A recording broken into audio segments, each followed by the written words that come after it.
Do you know the 5 pillars of wealth? By using 2 of the 5 pillars, you will be more financially successful. By using 3 of the 5, your odds of success will increase massively. Imagine if you utilized all 5 of the pillars. We are only going to speak about 1 of the 5 pillars now. The one part of the pillar we're going to speak about today of the 5 pillars is business. There's multiple sections of the importance of business. First of all, choosing the correct entity for what you're doing is extremely important. I can't tell you how many people I meet that have an S corporation when they should have an LLC, or they have a C corporation when they should have an S corporation. There are just a lot of different ways to structure a business.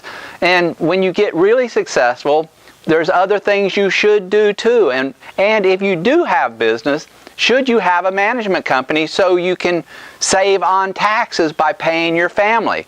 These are all strategies addressed in our business section of the 5 pillars of wealth. But this is just a small snippet, because there's so many more strategies and there's so many more workable ways for you to keep more money in your pocket.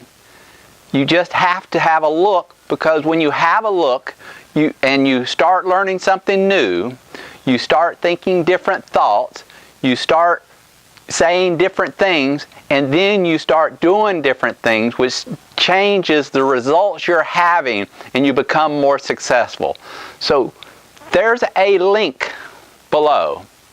You click this link and it'll take you to click the link and it will take you to a website that will give you a brief overview of who we are, what we do, and more important, how you will benefit.